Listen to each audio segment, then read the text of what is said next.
O Brasil não está mais no mapa da fome da ONU, conquista alcançada em 2 anos de governo. Foi a segunda vez que o país conseguiu esse feito. Mas o Planalto sabe que o número de pessoas em insegurança alimentar ainda é grande. As estimativas variam, mas seriam 6.400.000 brasileiros que não se alimentam como deveriam todos os dias. Em 2022, 33 milhões de pessoas estavam em situação de insegurança alimentar grave ou moderada. Para reverter esses números, 5 programas que eram regulamentados por decretos presidenciais viraram leis. Entre eles, o Plano Safra de Agricultura Familiar e o Programa Nacional de Alimentação nas escolas. Essas leis destinam recursos financeiros para pequenos produtores, prevêem a doação de alimentos por supermercados para evitar o desperdício, coíbem a entrega de alimentos nas escolas com data de validade próxima e priorizam a distribuição do programa de aquisição de alimentos a municípios em situação de emergência ou em estado de calamidade pública. Para a safra de 2025 a 2026, estão previstos 89 bilhões de reais em créditos rurais, dinheiro suficiente para diminuir a insegurança alimentar e levar mais comida para a mesa de quem mais precisa. Quinta-feira, 16 de outubro de 2025.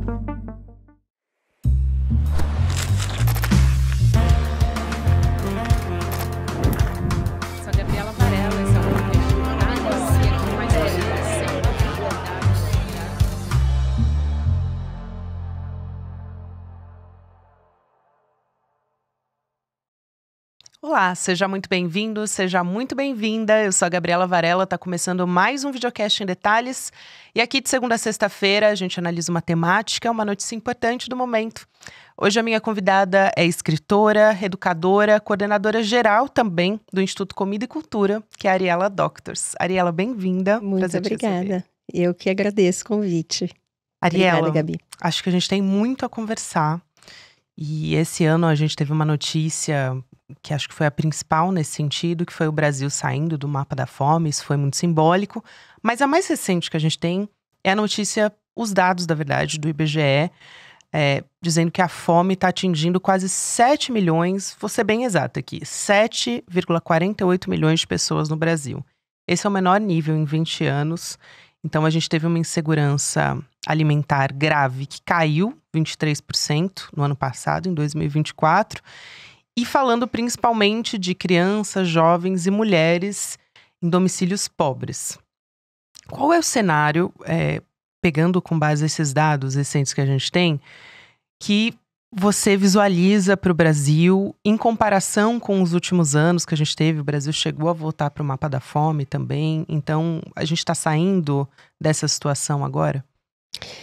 Então, Gabi, o que eu acho é o seguinte, essa história de entrada e saída do mapa da fome já é nossa companheira aí por algum tempo aqui no Brasil, né? Então, a gente esteve no mapa da fome, saiu do mapa da fome no governo Lula 1, né?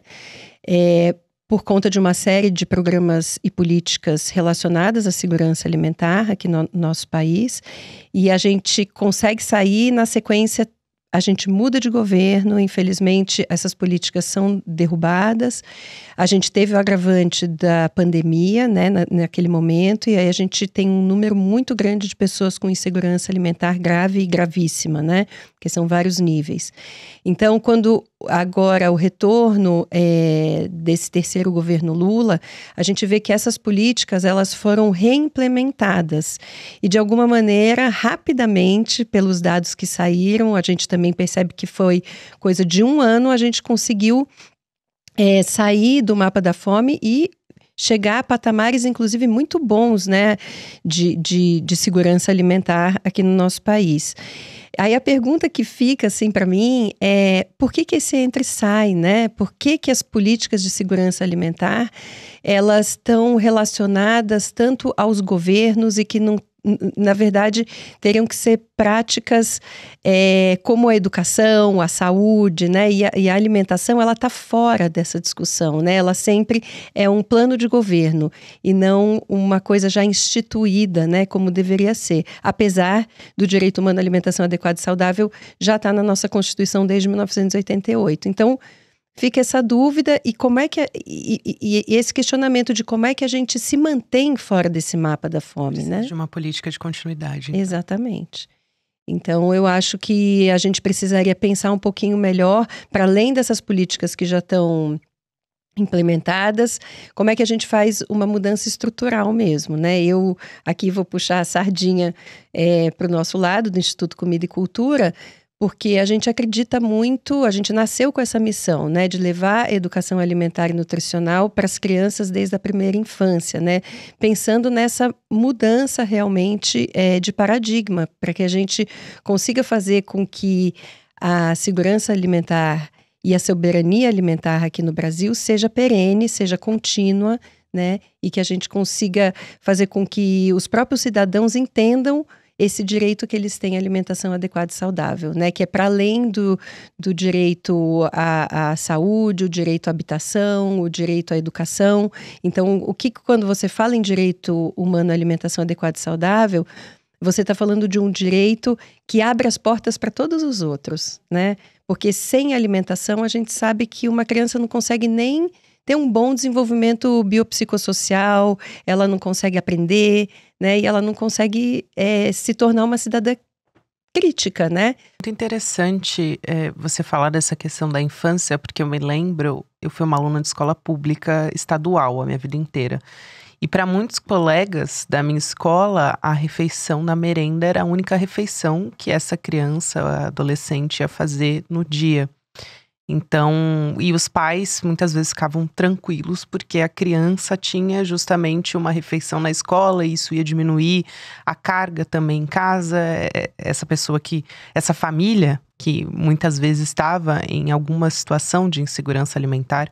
Aliás, a gente vai falar sobre essa questão da insegurança alimentar, mas o que é estar bem alimentado? Porque eu tenho a sensação, e eu não sei em que medida isso é certo, se é que tem um certo e errado, mas que é fazer 3 refeições por dia na cabeça do brasileiro é estar bem alimentado.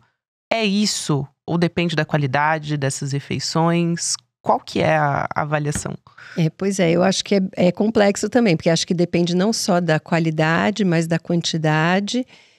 Às vezes você se alimenta 3 vezes ao dia, mas você vai se alimentar, por exemplo, de alimentos ultraprocessados. Né? Então, é uma questão também. É uma super questão. Então, hoje em dia, a fome e a obesidade, elas andam assim de mãos dadas, infelizmente, no prato do brasileiro. Então, quer dizer, ou a criança, ou o adolescente, enfim, está desnutrido ou ele está obeso. Eu ouvi também o pai do Fome Zero, ex-ministro também, José Graziano da Silva, dizendo recentemente, agora que a gente teve um fórum na Itália, a gente vai falar dele também, mas ele disse que o fim da obesidade talvez seja mais difícil do que o fim da fome. Justamente entra nessa questão dos ultraprocessados. Eu me lembro na pandemia que essa questão da fome foi muito simbólica, porque tinham pessoas atrás de osso durante o governo Bolsonaro, né? Assim, em busca do... Não é nem o mínimo isso. Mas ele disse, não tem fome no Brasil, porque não tem pessoas magras no Brasil. O que mostra um desconhecimento, mas é um desconhecimento que também está aliado a um senso comum, né? De que a fome é aquele estado de inanição. Como a gente vê, por exemplo, as pessoas passando fome em Gaza, que está sendo usada como uma arma de guerra.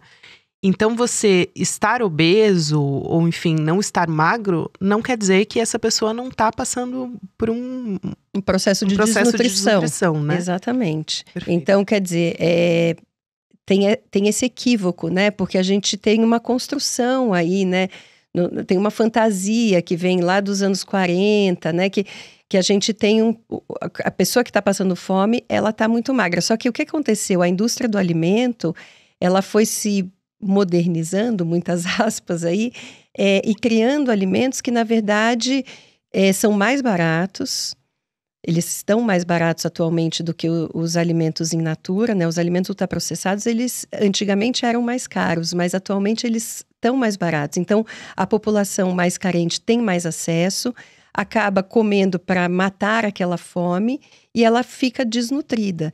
E a tristeza maior é que esses alimentos ultraprocessados, eles não têm quase nada ou nada de alimentos naturais e eles a base deles são alimentos da monocultura.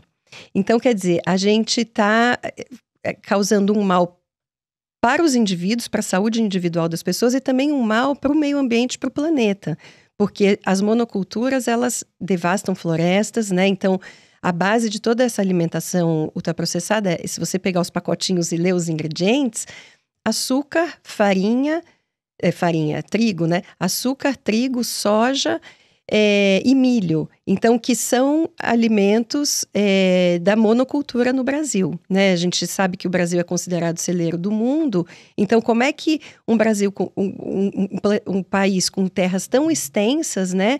A gente consegue ter pessoas em situação de fome? Porque o alimento que é produzido ou é para alimentar o gado ou é para a base da indústria de alimentação, que junto com a indústria da publicidade, infelizmente, invade, né, todos os ambientes que a gente se encontra, principalmente nas cidades. Eu, como adulta, eu fui entender muita coisa da alimentação quando eu quis passar por um processo de virar vegetariana. Muita coisa que a gente não sabe, simplesmente. A indústria coloca, né, numa caixa e te vende aquilo tudo pronto.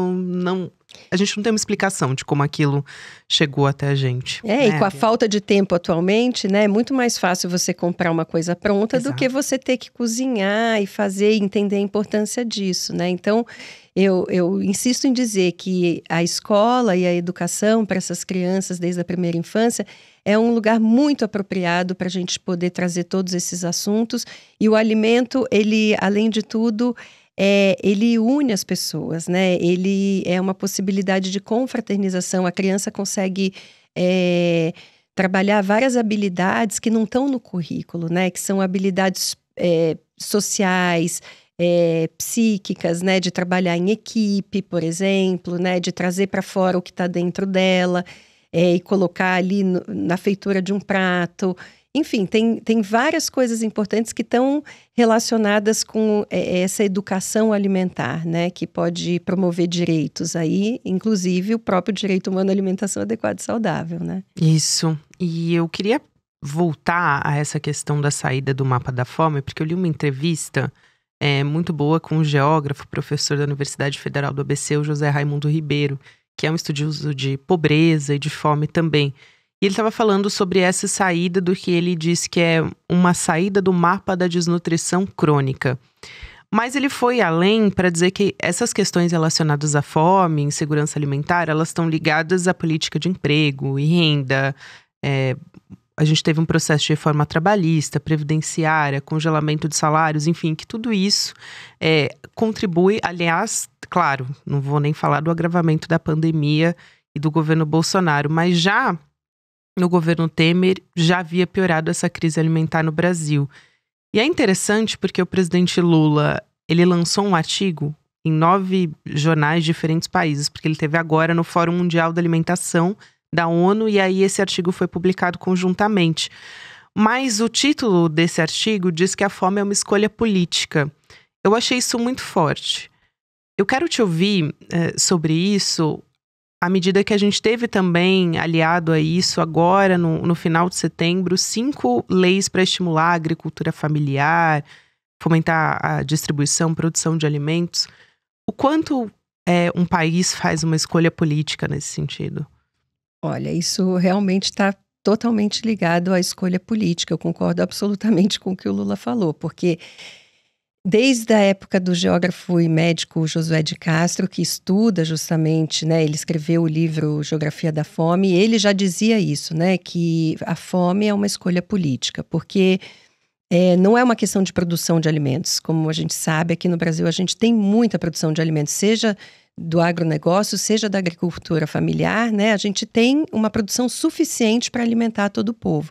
O que a gente não tem? Uma distribuição, né, justa. Né, falta a distribuição desse alimento de forma equânime, vamos dizer assim, né? Então as pessoas precisam ter acesso a essa alimentação. Isso só é possível por meio de políticas públicas mesmo, né? Então, não é à toa que quando Bolsonaro assume a presidência, a primeira coisa que ele faz é extinguir o CONSEA, que é o Conselho de Segurança Alimentar e Nutricional, que é uma autarquia ligada diretamente à presidência da República.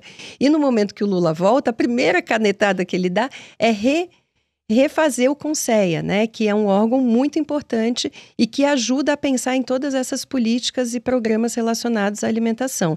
Então, eu concordo que elas são muito importantes.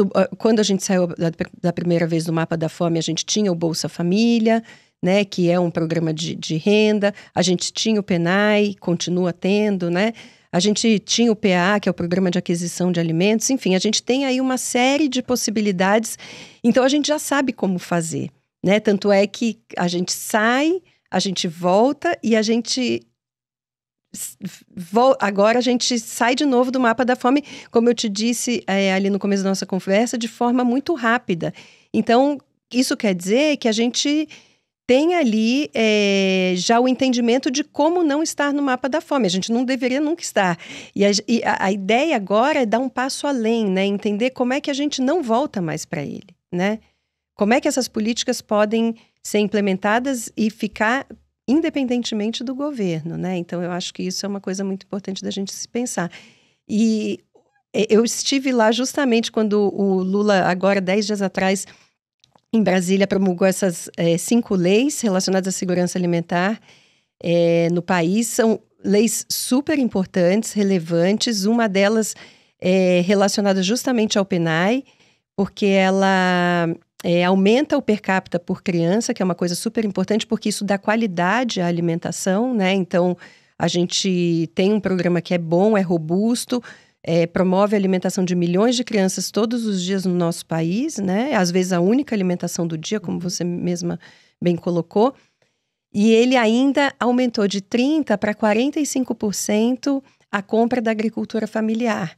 Então, isso é uma notícia maravilhosa, porque isso faz com que a gente também aqueça a economia local, né? Porque a intenção é a gente diminuir circuitos, né? Também, porque se você compra da agricultura familiar para as creches e escolas que estão ali no entorno, você diminui circuitos, você ajuda a diminuição de gases do efeito estufa, né? Porque você diminui a circulação de caminhões. Então, tem um conceito bastante interessante que eu gostaria de trazer, que eu não sei se você já ouviu falar, que é a sindemia global. A pandemia a gente já conhece bem, né? Infelizmente. Sim. Mas a sindemia é um termo cunhado por um médico chamado Merrill Singer. Ele diz assim que uma sindemia são várias pandemias sobrepostas umas às outras e que elas se agravam, né? Porque é a ideia de um pensamento sistêmico, né? Para as pessoas entenderem, assim, como é que uma coisa acaba prejudicando a outra ou aumentando a outra. Então, a gente tem agora no mundo a pandemia da fome e da desnutrição em muitos locais, né? A pandemia da obesidade e das doenças crônicas não transmissíveis, que é um paradoxo, né? Como a gente vinha falando, e a pandemia das mudanças climáticas. Então, essas 3 pandemias, elas estão totalmente interligadas, porque elas dizem muito da maneira como a gente está produzindo, distribuindo o nosso alimento e descartando ele também. Então, é muito importante que as pessoas tenham isso em vista, já que a gente está às portas da COP30, a gente vai sediar a COP30, né, a próxima COP aqui no Brasil, em Belém, na Amazônia. Então, eu acho que a posição do Brasil é muito importante nesse momento, e o posicionamento do governo Lula está sendo muito interessante, porque ele está pensando num multilateralismo, ele tem estado, como você mesma colocou agora, no fórum em Milão, né, para falar sobre isso, teve esse encontro da School Meals Coalition, a gente vai ter a COP30, então a gente tem tudo na mão para poder mudar um pouco essa história, né, e construir uma nova história que seja importante, como eu sempre digo, né, nesse tripé aí individual, pensar não só em você, mas você no outro, né, naquela pessoa que está produzindo aquele alimento, e também na Terra, né, no nosso planeta, nas nossas águas, para que a gente diminua a concentração de agrotóxicos, que a gente diminua o aquecimento global, para a gente poder comer começar a pensar em sobreviver como espécie mesmo, né, aqui no nosso planeta. Então, eu acho que tudo isso tem a ver com a questão do alimento e da alimentação. Nossa, é muito fundamental essa sua fala e pra gente fechar, mas quando você fala agrotóxicos, a questão é tão mais profunda do que simplesmente as refeições, né? Quem tem direito hoje a uma alimentação sem agrotóxicos, saudável, isso é, assim, muito importante. E você falou também, Ariela, do Josué de Castro. Eu acho muito interessante aquilo que ele diz que a fome tem várias formas, né? Então ela é um fenômeno polimórfico, tem mais de uma forma. Tem a fome que é aquela geral, total, acho que ele chama. Tem a fome que é parcial e a gente tem na nossa cabeça aquela imagem de inanição para identificar a fome. Mas essas fomes, outras, como uma fome oculta, a gente não sabe identificar. Mas ela está aí, os dados mostram que essa fome está aí. Então, eu queria olhar um pouco para esses dados que a gente tem ainda aqui no Brasil, que a gente saiu do mapa da fome, mas ainda tem milhões de pessoas em condição de subnutrição, né? Ou em situação de insegurança alimentar. Você pode explicar um pouco o que é a insegurança alimentar? Por que a gente fala em insegurança alimentar especificamente? É, de alguma maneira, um eufemismo, você acredita? E aí, juntando com isso, também, mais uma vez, citar o pai do Fome Zero, que diz que a situação é mais grave hoje na Amazônia, para populações ribeirinhas, comunidades quilombolas. Como é que a gente combate a fome nessas regiões? Tá. Bom, então voltando ao começo da sua fala, você falou do Josué e, de novo, eu acho que é importante a gente entender, ele falava muito de fome endêmica e fome epidêmica, né? Então, a fome epidêmica é aquela fome que ela acontece num momento de crise, né? Então, você está tendo uma guerra, você está tendo um desastre ambiental, então aí aquilo provoca uma desertificação ou provoca... acaba com as plantações e tal, então é uma fome pontual. E tem a fome que é a fome endêmica mesmo, que é aquela estrutural, né? Então, que é essa fome que é política, né? Da falta de distribuição e tudo isso. Então, só para voltar a ele, dizer que é um problema que vem se consolidando ao longo do tempo e que depende mesmo de vontade política, né? Então, a insegurança alimentar tem a gravíssima, a grave, a moderada, a leve, até você sair da insegurança alimentar. O que são essa gradação, né? O que quer dizer tudo isso? A pessoa que está em insegurança gravíssima é aquela que realmente não tem acesso a alimento algum, né? E aí, isso gradativamente vai...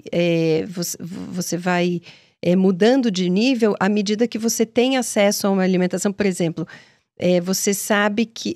tem aquele ditado, né? Eu vou trabalhar o almoço para ganhar a janta, né? Sim. Uma coisa assim. Então, é isso. Então, isso também é uma insegurança alimentar. Você não sabe exatamente, você vai ter que ganhar um dinheirinho para poder comprar a sua próxima refeição. Isso é uma insegurança alimentar. Então, tem gente que não sabe nem se vai conseguir comer e ainda quando vai conseguir comer, o que ela vai comprar? Qual é o acesso que ela vai ter? Vai ser um alimento de qualidade, em quantidade suficiente para aquela família, ou vai ser um porcatito da vida que ela só vai comer para poder se manter viva, mas ela vai continuar desnutrida, né? Então, são esses os graus, né, que a gente tem aqui no Brasil. Eu acho que é a Bia que chama a escala, né, que faz essa medição. E a gente tem também uma medição da FAO, que é uma medição um pouco diferente, né? Que é o braço da Agricultura e Alimentação da ONU, que também ela faz, mas acho que são graus diferentes de nível de insegurança alimentar, né? Aqui a do Brasil, inclusive, ela é mais robusta até do que a da ONU, mas a gente entende porque a da ONU precisa dar conta de um planeta inteiro, com muitas diferenças entre os países, entre as populações e entre os biomas todos, né, do mundo. Mas aí, voltando um pouco para o que o Graziano falou em relação à insegurança nesses lugares mais afastados, eu entendo que sim, é uma questão importante da gente olhar, porque eu acho que essas populações... Ontem mesmo eu estava no lançamento de um livro, Como Salvar a Amazônia, lá do Dom Philip, e eu ouvi o Beto, que é um indígena, lá do Vale do Javari, ele falando dessa situação, dessas populações indígenas que estão lá, e que as que estão totalmente isoladas, elas têm uma alimentação muito melhor, porque elas vivem da floresta, do que a floresta dá, do que aquelas etnias que estão mais próximas da cidade. Por quê? Porque elas acabam tendo contato com o branco, elas acabam tendo contato com esse tipo de alimentação que já é ultraprocessada. Então, ele falou que estão tendo índices de obesidade, cânceres, doenças crônicas não transmissíveis altíssimas entre esses indígenas. Por quê? Porque eles não estão mais se alimentando daquela alimentação que eles estavam acostumados e estão, né, em contato com essa alimentação do homem branco ocidental, que é uma alimentação que está adoecendo não só os indígenas, mas toda a nossa população, né? Então, eu acho que um olhar para essas localidades, principalmente pensando numa agricultura local, eu sempre penso isso, né? O Brasil é tão grande, a gente fica querendo...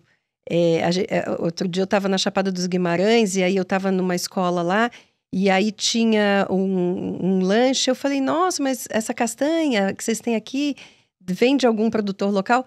Não, vem lá do CEAGESP de São Paulo. Isso não entra na minha cabeça, assim, porque como é que essa distribuição, essa logística é muito mal feita, mal pensada, né? A gente tem que fortalecer a agricultura local, né? E esses trajetos curtos de abastecimento de alimentos. Eu acho que isso faria com que a gente diminuísse a insegurança alimentar dentro dessas localidades, mas a gente precisaria também ter renda, né? Eu acho que quando o Graziano traz isso, ele traz também essa questão. Essas populações, às vezes, são até produtoras de alimentos, mas elas não conseguem ter acesso ao próprio alimento. É uma coisa que parece um paradoxo, assim, sem solução, né? Mas a solução, eu acho que está na renda, né? Uma renda mínima para essas famílias. O Bolsa Família ajuda, mas eu acho que não é a única solução. Eu acho que é um conjunto, né? A gente precisa ter um conjunto de políticas que olhem para a questão da alimentação de uma forma, assim, bastante basilar, né? Mesmo para a nossa população. A gente tem que pensar a alimentação igual a gente pensa a saúde, a educação, né? A gente não pode deixar ela como um penduricalho ali que entra às vezes na saúde, entra às vezes no desenvolvimento agrário, entra ali Então, a gente precisa que todos os ministérios, né, conversem e pensem nesse lugar de uma alimentação que promova não só a segurança alimentar, mas eu acho que tem que promover o cuidado, a cultura, né? Porque quando a gente faz esse resgate de uma alimentação mais ancestral, né, aquela comida que você aprendeu com a sua avó, com a sua mãe, você resgata, inclusive, outros valores, né? Que estão bastante escassos, assim, na nossa sociedade. Então, eu acho que o alimento também pode promover esse tipo de novo relacionamento, né? Entre as sociedades. Ariela, quero muito agradecer aqui a sua presença, porque além de ter aprendido muito, acho que todos que estão nos acompanhando também, foi uma conversa muito prazerosa. Obrigada. Eu que agradeço. Esse Dia Mundial da Alimentação, né? Eu importante. Que agradeço o convite, Gabi, e a oportunidade de estar trazendo aqui as ideias do Instituto Comida e Cultura. Obrigada sempre pela parceria. E vamos juntos aí pela segurança alimentar aí da nossa população. Com certeza. Até uma próxima. Até. E eu quero te fazer um convite. A gente está completando 5 anos de ICL nessa semana. E a gente teve a estreia na semana passada do nosso novo documentário original do ICL, o Vai Pra Gente na Carajo. Nessa quinta-feira, para você que me acompanha pelo YouTube, a gente vai ter um debate à noite no ICL, 5 influenciadores contra Milei. Então, desconstruindo essas ideias, as fake news do Milei.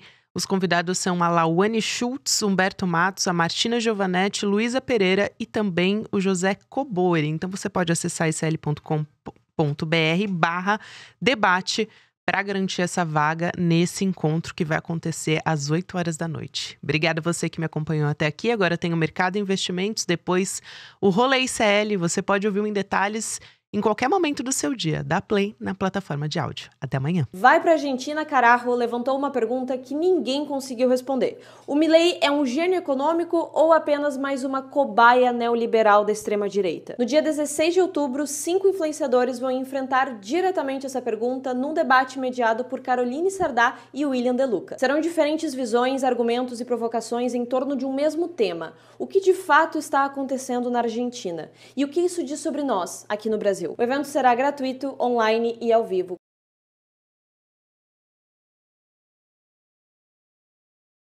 Você tem um canal, rádio ou TV? Chegou a hora de levar ao seu público o jornalismo que faz história. Democracia! No ICL, você tem acesso exclusivo a Chico Pinheiro. Esses caras fardados sempre estiveram tumultuando a vida democrática neste país. Leandro Demore. Aqui foi tudo tomado pela água, ó. Heloísa Vilela. Que a mesquita é aqui dentro do campo de refugiados. Juliana Dalpiva em campo. Muita gente acompanhando esse julgamento que é histórico. Apurando tudo de perto, feito por quem entende. São histórias que mudaram o Brasil e você pode levá-las ao seu público. Seja nosso parceiro. Use nossa programação gratuitamente e fortaleça seu conteúdo com credibilidade.